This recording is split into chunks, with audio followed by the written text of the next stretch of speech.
वाटलं ग तुला बघून? मला कळतंय तुला पण खूप वाईट वाटलंय, पण या अवस्थेत सुद्धा तू समजूतदारपणा दाखवतेस, यात मोठेपणा आहे तुझा.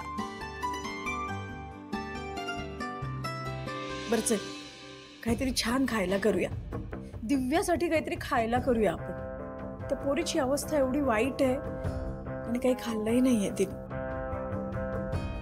ताई, तिच्या बरोबर जे झालं ते वाईटच झालं आणि तिची काळजी घ्यायला हवी आहे हेही खरं आहे, पण मी तिच्यासाठी काही बनवणार नाही. तिला जे हवं आहे ते तू आणि शिवा बनवा, मला नाही जमणार. अगं असं असं कसं करतेस तू? काय उपयोग आहे ताई? नाही, त्या मुलीला वाटेल मी परत काहीतरी मुद्दाम केलं. ती तिच्या आईचं आजीचं तर ऐकत नाही आणि त्या तिला काही बोलतही नाही. त्यामुळे पुन्हा अपमान करून घेण्याची मला इच्छा नाही. जेवढं झालं तेवढं पुरे. उर्मिला, मी पुन्हा तेच सांगते, तू मोठी आहेस तिच्यापेक्षा.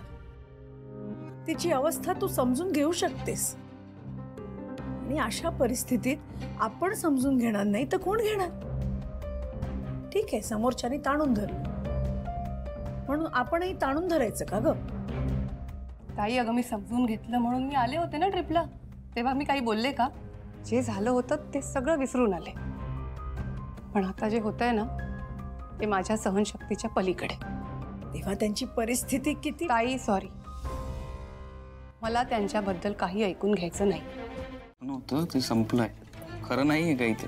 साहेब, मला असं स्वप्न पडलं की आपलं कुटुंब अख्खं तुटतंय, सगळे वाद होत आहेत, सगळं वाईट होत चाललंय. शिवाय बघ, ऐक बघ, ह्याची स्वप्न आपल्याला पडतात. एखादी गोष्ट किंवा एखाद्या प्रकारचे विचार सतत जर मनात असतील तर अशी स्वप्न पडतात. ओके, पण तसं काही नाहीये. नाही नाही, असंच होतं आशू.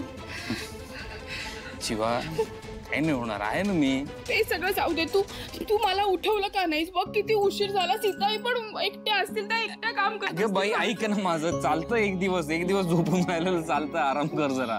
नाही आशू, मला ना आता रूमच्या बाहेर जावं असं वाटतं, पोटात गोळा येतो. असं वाटतं की सगळे एकमेकांशी भांडणार आहेत, वादच होणार आहे, कोणी कोणाचं ऐकणार नाही. ऐक काहीच होणार नाही. माझं ऐक, आपण एक काम करू, आपण आता वस्तीवर जाऊ, गॅरेज मध्ये जाऊ, पाना गँगला भेटू, तुझं ट्रेनिंग आहे तिथेही जाऊन ये, तिथे बघ काय चाललंय. आपण सॉर्ट करू हे सगळं. नाही आशू ऐक ना, हे बघ, घर मिळवण्यासाठी ना काहीतरी आपल्याला करावं लागेल, कारण की तो एकच पर्याय आहे. आई आजी बघतोयस ना काय म्हणतात, दिव्या चंदन ऐकणार नाही, काहीच होत नाही, तर आपल्याला घर लवकर मिळालं पाहिजे. बरोबर आहे, बरोबर, तू म्हणतीस तसं करूया.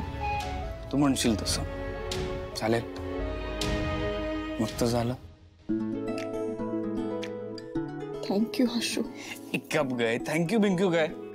आशू, तू नसतास तर मी काय केलं असतं? मी एकटीने कसं केलं असतं सगळं? काय माहिती काय केलं असतं. पण ही गोष्ट एक नक्की की तुझा एकटी असतीस ना तर तू छान काय काय केलं असतंस. गॅरेज सांभाळलं असतंस, सगळं छान चाललं असतं, आनंदी राहिली असतीस. हे बघ शिवा, तू स्ट्रॉंग आहेस, खूप खमकी आहेस एकदम. तुला काही माझी गरज नाहीये. ते काही असलं तरी आयुष्यभर तू मला माझ्या जवळ पाहिजे. तू ताकद आहे माझी.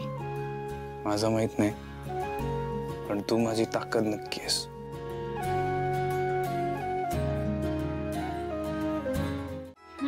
हो, खरं तर बरं तर वाटतंय. मुलींना शिकताना बघून छान वाटतंय, त्या काहीतरी नवीन करू पाहतायत हे बघून मला समाधान वाटतंय. हा ना, म्हणजे एवढं चांगलं करतोय म्हणजे आपल्याला समाधान होणारच ना. बरोबर आहे भाई. बरं शिवा, मी त्यांच्याशी बोललो, आपल्याला आपलं घर परत घेणं गरजेचं. ए यार, पण शिवा, तुम्हाला माझी घरात घुसायची आयडिया का नाही आवडत आहे? अरे पण त्याला आपल्याला पुरावा सकट पकडायचं ना, रेड हँड. नहीं बॉस, जब सीधी उंगली से घी ना निकले तब उंगली टेढ़ी करनी चाहिए. बघा जीजू, बरोबर, एकदम राईट, एकदम कडक बोललात तुम्ही. हा, पण आयडिया काय आहे जीजू? तेच तर ठरवायला भेटलोय आपण, तोच तो विचार करायचा. अजून विचारच करायचे भाई.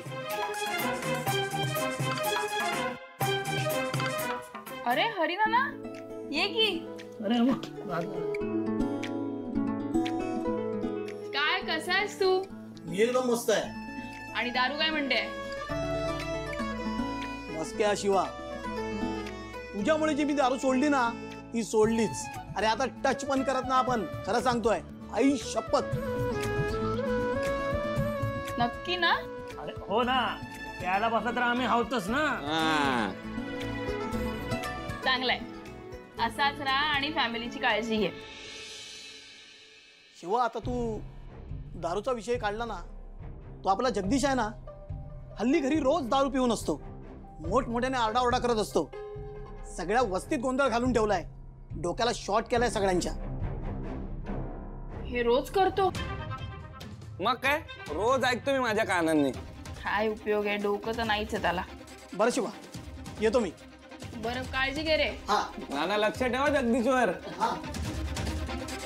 बरं आशू, काही डोक्यात येतंय का? काही सुचती आयडिया?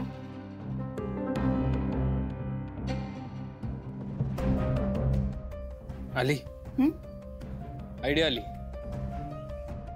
माझ्याकडे. आयडिया काय?